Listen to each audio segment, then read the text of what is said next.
Sabe aquele momento na jornada de quem empreende, quando o sucesso inicial, que era tão bom, de repente vira um obstáculo? O negócio está de pé, está funcionando, mas a sensação é de estar correndo numa esteira, sabe? Sempre no mesmo lugar, se sentindo preso. Bem, hoje a gente vai mergulhar fundo nisso. Vamos usar as ideias de um gênio, Peter Drucker, para traçar um mapa e conseguir sair desse caos. A ideia é encontrar um caminho para um crescimento que faça sentido de verdade. E aí, essa pergunta só familiar? Aquela sensação de que o dia inteiro é só apagar incêndio, um atrás do outro? A gente passa o dia resolvendo o que é urgente e nunca, mas nunca mesmo, consegue parar para focar naquilo que realmente vai fazer a empresa avançar. Se isso bateu fundo aí, olha, saiba que essa é uma armadilha super clássica e tem muita gente boa que cai nela. E olha só os outros sintomas, para ver se bate também. A empresa parece que está tirando para todo lado sem um foco claro, né? As decisões são mais na base do acho que é por aqui, do que em dados concretos. E o pior, às vezes até tem um certo crescimento, mas quando a gente vai olhar o lucro, cadê? Não acompanha. O resultado disso tudo? Uma rotina de trabalho exaustiva que parece não ter fim. Mas atenção, isso não é sinal de fracasso, não. É um sinal de que a complexidade do negócio cresceu mais rápido do que a clareza. Beleza, então vamos entender isso a fundo. A primeira reação que a gente tem, quase que por instinto, é: preciso trabalhar mais, me esforçar mais. Só que o problema aqui não é falta de esforço, de jeito nenhum. O problema é a direção desse esforço. A chave não é ralar mais fazendo a mesma coisa, e sim começar a fazer as coisas certas de um jeito diferente. E é aqui que o jogo vira. Essa é a mudança de mentalidade que, nossa, é fundamental. A gente fica preso no negócio quando o nosso foco tá todo para dentro, sabe? Olhando para o nosso próprio umbigo, para o produto, para os nossos processos, para os nossos problemas. A grande sacada, a saída, é parar de olhar no espelho e começar a olhar pela janela.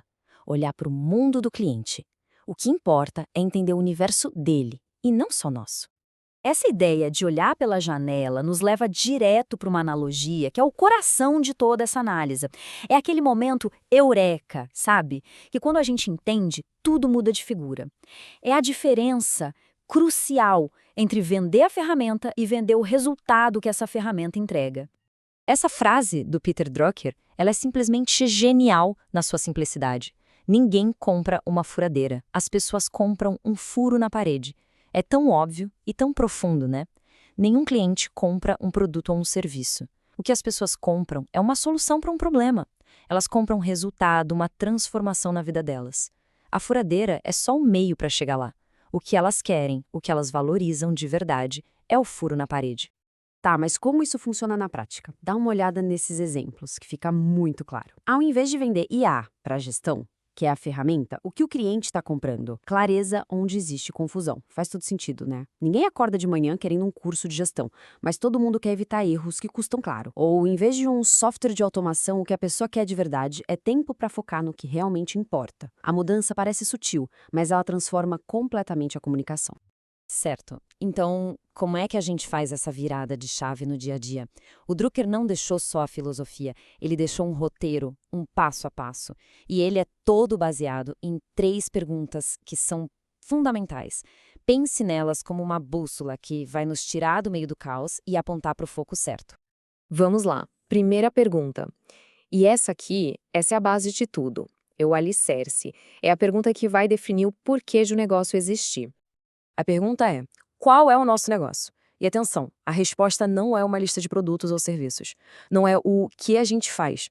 A questão aqui é muito mais profunda. É sobre o propósito. Por que essa empresa existe? Qual é o valor único que ela entrega para o mundo do cliente? Responder a isso com sinceridade é definir a alma do negócio. Ok, temos o porquê. Agora vamos para a segunda pergunta. Se a primeira definiu o propósito, essa aqui vai definir o para quem. É aqui que o foco começa a tomar forma, a virar algo concreto. A pergunta é: quem é o nosso cliente real? E a resposta para isso não pode, de jeito nenhum, ser algo vago, como pequenas empresas. Não. Pense na pessoa específica que mais ganha com seu propósito. É aquele empreendedor que cresceu tão rápido que agora se sente perdido? É o gerente que está se afogando no mar de planilhas? Definir essa pessoa, esse avatar com precisão, é isso que vira o jogo. E agora, a terceira e última pergunta. Ela funciona como uma ponte. É o que vai conectar o nosso porquê com o nosso para quem. É ela que amarra tudo e nos traz de volta para o que, no fim das contas, realmente importa. E a grande pergunta final é: o que o nosso cliente realmente valoriza? E aqui a gente volta para a história da furadeira e do furo. O que aquela pessoa específica, o nosso cliente real, o que ela vê como valor de verdade? Olha, com certeza não são as features do software, mas sim a paz de espírito que ele proporciona. Não é o método que a gente usa, mas o resultado concreto que isso gera na vida dela. Mas por que essas 3 perguntas são tão poderosas?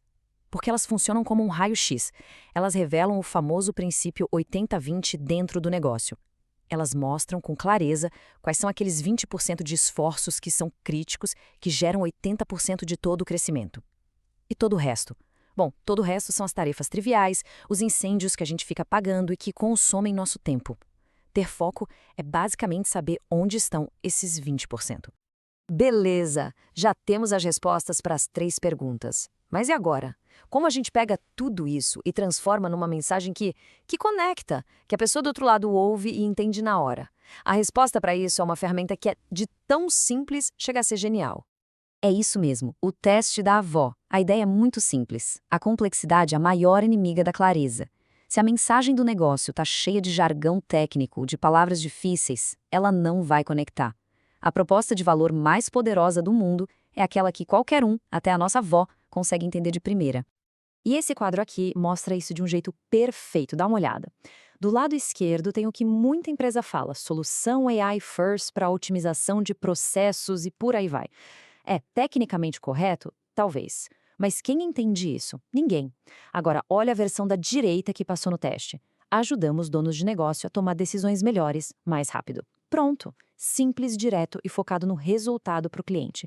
É isso que funciona. Então vamos ver o que acontece quando toda essa clareza é colocada em prática. Porque isso aqui não é só um exercício de filosofia, não. Isso gera resultados reais, mensuráveis, que transformam não só a empresa, mas a vida de quem está por trás dela. Olha, os números aqui falam por si só. As horas de trabalho podem cair pela metade. Por quê? Porque o tempo passa a ser usado naqueles 20% que importam. O crescimento para de ser aquela montanha-russa, sabe? Errático, imprevisível, e passa a ser algo consistente. E a tomada de decisão, que antes era no achômetro, agora é baseada em clareza, em dados. Isso sim é o poder do crescimento intencional. E pra gente fechar, fica essa provocação inspirada no próprio Drucker. Não é sobre mudar tudo de uma vez, da noite pro dia. A chave é encontrar aquela única coisa. Aquela alavanca, sabe? Aquela pequena mudança de perspectiva ou aquela ação que, se fosse feita hoje, destravaria todo o resto. Qual é essa única coisa? A resposta para essa pergunta? Bom, essa resposta é o primeiro passo para sair do caos e encontrar a clareza.